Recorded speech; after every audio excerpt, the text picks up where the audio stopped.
खानम साहिबा को जिस तरह से पहले उन्होंने मीडिया का बायकॉट किया था, मीडिया को उन्हें बायकॉट करना चाहिए, सोशल मीडिया के साथ उनको टॉक करनी चाहिए। उसकी वजह यह है कि टीवी चैनल्स के साथ वो टॉक करती हैं तो टीवी चैनल्स चलाते तो हैं नहीं, लेकिन वहाँ पे मौजूद टाउट्स को मौका मिल जाता है, क्योंकि जब वो सोशल मीडिया के साथ बात कर रही होंगी तो फिर वो जो टाउट्स चैनल्स के भेजे जाते हैं उनको उस तरह से मौका नहीं मिलेगा। तो बहरहाल ये अब अलीमा खानम साहिबा ने देखना है, बेहतर यही होगा कि उनको मेन स्ट्रीम मीडिया का बायकॉट करना चाहिए, सिर्फ सोशल मीडिया से बात करनी चाहिए। आवाज़ तो उनकी वही है जो सोशल मीडिया के ज़रिए लोगों तक पहुँचती है। जब टीवी चैनल्स चलाते नहीं हैं तो फिर टीवी चैनल्स के साथ गुफ्तगू करना, मीडिया टॉक करना, टाउट्स को एक मौका फराहम करने वाली बात है और टके टोकरी करें टीवी चैनल्स की क्या हैसियत और औकात है। बहरहाल अलीमा खानम साहबा ने कहा कि इमरान खान साहब जो है उनके तोशाखाना 2 केस की जो समात है उसमें पिछली एक गवाह जो पहले आया था वो गवाह झूठा साबित हो गया है। होना तो ये चाहिए था कि जज शाहरुख अर्जुमन को उस झूठे गवाह को उसी वक्त जेल भेजना चाहिए था 7 साल के लिए, लेकिन उन्होंने बजाय उस झूठे गवाह को जेल भेजने के उसकी गवाही झूठी साबित होने के बावजूद केस को आगे चला रहे हैं। अलीमा खानम साहबा कहती हैं कि इमरान खान के मिलिट्री सेक्रेटरी ब्रिगेडियर अहमद और कर्नल रेहान इनको भी जो है इनकी जो गवाही है वो भी इमरान खान साहब के हक़ में गई है। जिस तरह से जिरा की गई उनके ऊपर और जिरा में जिस तरह के उन्होंने जवाबात दिए तो वो भी उनकी गवाहियाँ भी इमरान खान साहब के हक़ में गई हैं। फिर उन्होंने यही बताया कि अगली 2-3 समातों में इमरान खान साहब को और बुशरा बीबी साहिबा को तोशाखाना 2 केस में सज़ा सुना दी जाएगी। फिर उन्होंने कहा कि 25 सितंबर को इमरान खान साहब का जो अलकादिर केस है, इमरान खान साहब और बुशरा बीबी साहिबा उसकी जो है वो समात है और उसमें हम सब जाएंगे। लेकिन ये मैं आपको ऐसे अर्ज़ कर दूं कि 25 सितंबर को जो ये समात है वो हेयरिंग करके और फिर 1 हफ़्ते या 2 हफ़्ते की डेट दोबारा डाल देंगे। जस्टिस डोगर जब तक इमरान खान साहब को और बुशरा बीबी साहिबा को तोशाखाना 2 में सज़ा नहीं हो जाती, जस्टिस डोगर फैसला नहीं करेंगे। और आप देखें इस निज़ाम के का नंगापन देखें और गंदापन देखें कि वो इंतहाई नंगे होकर सारा कुछ कर रहे हैं कि जब तक तोशाखाना 2 कंक्लूड नहीं होता तो जस्टिस डोगर केस ही नहीं लगाएगा। जून के बाद से अब तक जस्टिस डोगर जो है वो केस नहीं लगा रहा, आप अंदाज़ा लगा लें। और अब जब 25 को एक तरह से वो कंक्लूड होना है तो 26 जब 24 को एक तरह से वो कंक्लूड होना है या उसके बाद एक आध और हेयरिंग रह जाएगी, 2 हेयरिंग्स रह जाएंगी, तो 25 को वो बैठ के और तोशाखाना 2 जो है उसकी समात करेंगे। अलकादरी केस की 25 सितंबर को समात इस्लामाबाद हाई कोर्ट में होगी और तोशाखाना 2 के ट्रायल ज़ाहिर है शाहरुख अर्जुमन चला रहे हैं अडयाला जेल के अंदर। फिर उन्होंने ये भी बताया, उससे पहले उन्होंने एक टॉक में बताया कि इमरान खान साहब जो हैं उनको बड़ी तशवीश है जो KPK में ऑपरेशन हो रहा है। और आप जानते हैं कि आज बहुत ही अफसोसनाक एक सान्या हुआ है तीरा में और वहाँ पे एहतजाज जो है वो इस वक्त हो रहा है। लेकिन जब भी इस तरह का वाक़या होता है KPK में तो KPK हुकूमत के 5-6 मिनिस्टर जो हैं उनको लॉन्च किया जाता है। वो लॉन्च होकर जाके सख्त बयान देते हैं, लोगों को अपने पीछे लगाते हैं और अपने पीछे लगा के उनको एक चक्कर लगवा के कहीं ना कहीं से ठंडा करके और दोबारा इस मामले को जो है वो मतलब दबा देते हैं या लोगों के गुस्से को ख़त्म कर देते हैं या लोगों का एक थारसिस करवा के और उनको फिर बेजारो मददगार जो है वो छोड़ देते हैं। ये पिछले कई महीनों से हम ये प्रैक्टिस KPK हुकूमत की देख रहे हैं। KPK में जो कुछ हो रहा है वो KPK हुकूमत की मन मर्जी मंशा से हो रहा है, उनकी इजाज़त से हो रहा है, उनकी मंजूरी से हो रहा है और तमाम KPK के मिनिस्टर इसके ऊपर ऑन बोर्ड हैं। अगर कोई मिनिस्टर ऑन बोर्ड नहीं है तो वो खुलकर बात क्यों नहीं करता, वो कोई सख्त एहतजाज क्यों नहीं करता, वो वजारत छोड़ क्यों नहीं देता? क्योंकि ज़ाहिर है वजारत जिनको मिली हुई है उनको पैसे भी मिल रहे हैं, मराद भी मिल रहे हैं और बहुत कुछ उनके पास है। तो इस वक्त बड़े बड़े जो इनकलाबी हैं KPK में, जो इमरान खान के नज़रियाती कारकुन थे, नज़रियाती साथी थे, वो भी उनको KPK की वजारतों का जो खून उनके मुंह को लग गया है तो वो भी अब भड़के ज़रूर मारते हैं, लेकिन प्रैक्टिकल किसी एहतजाज की तरफ ना तो वो खुद जाते हैं ना लोगों को जाने देते हैं, बल्कि लोगों को यह उसी तरह से होता है जैसे जेब कुतरों को आप देखते हैं कि जेब कुतरा जो होता है उसके साथ 5-6 और जेब कुतरे होते हैं।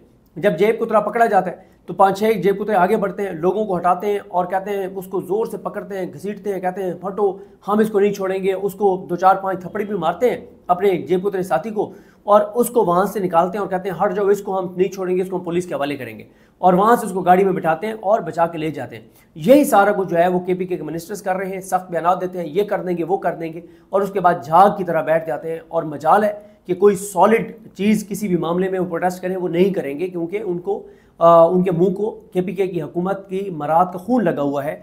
कोई मिनिस्टर भी इनमें से आप नहीं देखेंगे जो सिंसियरिटी के साथ कोई बड़ा इकदाम जो है वो करे। 1-2 दिन आपको भड़के नजर आएंगी, उसके बाद फिर झाग की तरह बैठेंगे और खामोश हो जाएंगे। उसके बाद अलीमा खानम साहब ने कहा कि इमरान खान क्रिकेट की तबाही पर बहुत दुखी थे।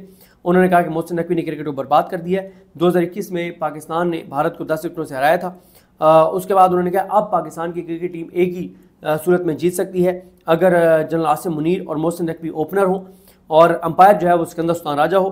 थर्ड नहीं, अंपायर क्योंकि दो होते हैं तो सिकंदर सुल्तान राजा और काजी फायजी से अंपायर हो और थर्ड अंपायर जो है वो जस्टिस जोगर हो, तो ही पाकिस्तान जो है वो मैच जीत सकता है। इसमें एक इमरान खान साहब नाम मिस कर गए किसी न किसी वक्त, वो उनको डोगर से ज़्यादा जो नाम लेना चाहिए वो जस्टिस याहिया खान का नाम लेना चाहिए, क्योंकि डोगर को लाने वाले, अदालतों को बर्बाद करने वाले 53 जज नून लीग पीपल्स पार्टी और इस निज़ाम की मर्जी के लगाने वाले वो जस्टिस याहिया खान है। जस्टिस जोगर को ट्रांसफ़र करके इस्लामाबाद हाई कोर्ट लाने वाले जस्टिस याहिया खान है। तो जस्टिस जोगर तो एक उनके ओपनर खिलाड़ी हैं, जस्टिस याहिया खान के असल किरदार तो इस अदलिया को तबाह और बर्बाद करने वाले वो जस्टिस याहिया खान है। उसके बाद इमरान खान कहते हैं कि मोहसिन नकवी क्रिकेट को ऐसे चला रहा है जैसे जनरल आसिम मुनीर पाकिस्तान को चला रहे हैं। क्रिकेट का वही हाल कर दिया गया है जो मुल्क का हाल कर दिया गया है और फील्ड मार्शल जो कुछ कर रहे हैं वो अपनी कुर्सी मजबूत करने के लिए कर रहे हैं। और उन्होंने अब तक क्या क्या किया, तो इमरान खान कहते हैं कि मुझे पाकिस्तान के लोगों ने 8 फरवरी को 2 तारीख इसलिए दी लेकिन फिर हमारा वोट चोरी कर लिया गया, लोगों का वोट चोरी कर लिया गया और चोरों को मुसल्लत कर दिया गया। इमरान खान ने कहा कि मुशर्रफ भी डिक्टेटर था, लेकिन मुशर्रफ जो डिक्टेटर था, एक तो उसने मीडिया को आज़ाद रखा हुआ था, दूसरा वो क्योंकि शरीफ ख़ानदान का जरदारी का इंतसाब कर रहा था तो लोग उसके साथ थे। और अब जो इस्टेब्लिशमेंट है और उसकी क़यादत है, उन्होंने चोरों, डाकुओं और लुटेरों को मुल्क पर मुसल्लत कर दिया है, मुल्क के अखलाकियात बर्बाद कर दिए हैं, मुल्क की अदालतें तबाह कर दी हैं। अदालतें जो हैं वो अब मातहत हुकूमती इदारा बन चुकी हैं। उन्होंने फिर एक बड़ी इंपॉर्टेंट बात की है कि आसिम लॉ के तहत के आसिम लॉ के ज़रिए को मानते हुए जो जज हैं, जो बेज़मीर जज हैं, वो जो काम कर रहे हैं आसिम लॉ के तहत, वो ये याद रखें कि पाकिस्तानी कौम और तारीख इन जजेस को कभी माफ़ नहीं करेगी।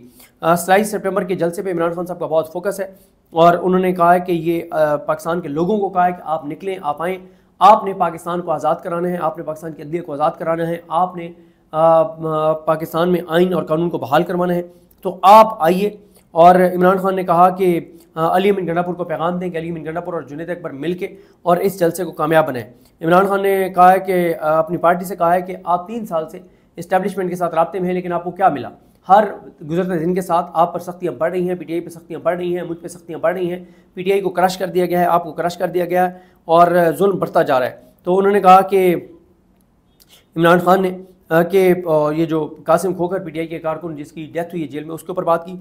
और यहाँ पे रुक के मैं आपको एक चीज़ बता दूं कि तहरीक इंसाफ आज तक एक वाइट पेपर जारी नहीं कर सकी जिसमें बताया जाए कि कितने कारकुन पीटीआई के जो हैं उनकी जेलों के अंदर डेथ हुई, कितनों की जेलों के अंदर उनके वालदा, वालिद या बहन भाई में से किसी की डेथ हुई तो उसको नहीं आने दिया गया, और कितने पीटीआई के कारकुन ऐसे हैं जो जब जेल से रिहा होकर आए तो बाहर आए तो उनकी डेथ हो गई। आज तक पीटीआई ने इसके ऊपर नहीं कहा कि इसके ऊपर कोई कमीशन बने, कहा तो कमीशन तो नहीं बनेगा, लेकिन ये ज़रूर है कि कम से कम एक नैरेटिव बनेगा और ये निज़ाम नंगा होगा। लेकिन पीटीआई ये कि बाहर क़यादत ये काम नहीं करती, क्योंकि मैं उन्हें लेला क़यादत कहता होता हूँ। फिर इमरान खान साहब ने कहा है कि मैं बेस्टर घोर अली अमीन गंडापुर और बेस्टर सैफ को हदायत कर कि वो इस्टेब्लिशमेंट से राब्ते मुकम्मल तौर पर जो है वो ख़त्म कर दें और इस्टेब्लिशमेंट ने जो भी बात करनी है मुझसे आकर बात करें। और आप लोग जो इस्टेब्लिशमेंट से बात 3 साल से कर रहे हैं उससे कोई आपको फ़ायदा नहीं हुआ, पीटीआई को कोई फ़ायदा नहीं हुआ, बल्कि उससे हमें नुकसान हुआ है कि हमें क्रश किया जा रहा है। फिर इमरान खान ने ये भी कहा है कि जो सऊदी अरब के साथ मुआहदा हुआ है वो खुशाइंद है और हरमैन शरीफैन की जो हिफाजत है वो बहरहाल हमारे लिए, पाकिस्तानियों के लिए, मुसलमानों के लिए सादत की बात है। फिर इमरान खान साहब ने बहरहाल इमरान खान साहब का मेन जो फोकस है वो है 27 सितंबर के जलसे पर। दूसरा वो केपीके का ऑपरेशन हर सूरत में रुकवाना चाहते हैं, लेकिन केपीके हुकूमत कहती है कि केपीके में कोई ऑपरेशन नहीं हो रहा। केपीके की गवर्नमेंट और इमरान खान एक पेज पर नहीं है, ये अलग अलग पेजेस के ऊपर है। बहरहाल एंड में मैं अल्लामा राजा नासिर अब्बास साहब का भी ट्वीट पढ़ना चाहता हूँ। ये है तो पुराना 2-3 दिन पहले का है, लेकिन ये भी सऊदी अरब वाले मामले से रेलिवेंट है। वो कहते हैं कि मैं बहसीत एक पुख्ता यकीन रखने वाले मुसलमान इत्तेहाद और दुश्मनों के मुकाबले के लिए मुकम्मल तैयारी को ज़रूरी समझता हूँ। पाकिस्तान और सऊदी अरब के माबैन होने वाले दिफाई मुआहदे का खैर मकदम और उसकी हमायत करता हूँ। ये बिल्कुल इसी हदायत के मुताबिक है जो कुरान करीम ने सूरत अनफाल में दी है।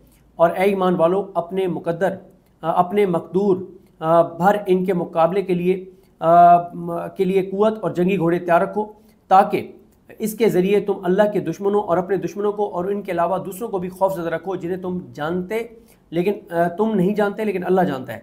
और अल्लाह की राह में जो कुछ भी तुम खर्च करोगे वो पूरा तुम्हें दिया जाएगा और तुम पर कोई जुल्म ना होगा। आगे अल्लामा राजा नासिर अब्बास साहब कहते हैं कि यह मुआहदा यकीनन एक अहम और तारीखी कदम है, लेकिन हतमी राय कायम करने से पहले चंद सवालात पर वजाहत ज़रूरी है। क्या यह मुआहदा वाज़ेह तौर पर पाकिस्तान और सऊदी अरब को इसराइली जारहियत के मुकाबले पर पाबंद करता है, या इसके दूसरे स्ट्रेटजिक मकासद भी हैं कि क्या सिर्फ ये सऊदी अरब के ख़िलाफ़ है या कोई और भी मुल्क, यानी अगर यमन के साथ सऊदी अरब की लड़ाई होती है, ईरान के साथ होती है, किसी और मुल्क के साथ होती है, तो वहाँ भी पाकिस्तान उनका साथ देगा। फिर वो कहते हैं कि इस मुआहदे के तहत जारहियत की तारीफ क्या होगी?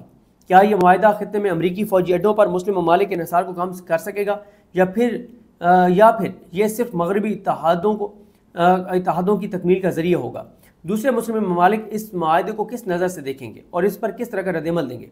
क्या यह मुआहदा एक वसी मुस्लिम इत्तहाद में तब्दील हो सकता है जो मशरिक़ वस्ता की सिक्योरिटी का नक्शा बदल दे और इसराइल और मगरबी गलबे को कमज़ोर करे?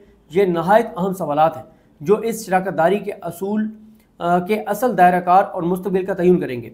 जब तक इन सवालात के जवाब वाज़ेह नहीं होते, मैं पाकिस्तान और सऊदी अरब की क़यादत की बसीरत पर एतमाद करता हूँ। दोनों ममालिक की आवाम और पूरे आलम इस्लाम ने इस इक़दाम से बड़ी तवक्कुआत वाबस्ता कर रखी हैं। ये तवक्कुआत हरगिज़ नाकाम नहीं होनी चाहिए, ख़ास तौर पर फ़लस्तीनी अवाम के हक़ में और ख़ित्ते में इसराइली ज़्यादतियों के ख़िलाफ़। मैं दुआ करता हूँ कि यह मुआहदा मुसलमानों में ज़्यादा इत्तेहाद और यकजहती का ज़रिया बने, ना कि इख्तलाफ और तफ़रक़ा का। तो बड़े अहम सवालात अल्लामा राजा नासिर अब्बास साहब ने उठाए हैं। बहरहाल तीरा में हालात काफ़ी ज़्यादा संगीन हो गए हैं, लेकिन ये जो हालात संगीन हैं ये आप देखेंगे कि PTI की जो क़यादत है KPK की, वो लोगों को अपने पीछे लगाएगी और उनका गुस्सा ठंडा करेगी और उनको ट्रक की बत्ती के पीछे लगा के और उसके बाद फिर उनको बेजार और मददगार छोड़ देगी। ना KPK में ऑपरेशन रुके हैं, ना KPK में ऑपरेशन रुकेंगे, क्योंकि KPK की हुकूमत की इन ऑपरेशंस को मुकम्मल सपोर्ट हासिल है और इमरान खान की किसी भी बात पे KPK हुकूमत कोई भी अमल करने को तैयार नहीं है। मुझे अपनी दुआ में याद रखें। अल्लाह हम सबका हामी नासुन। अल्लाह हाफ़िज़।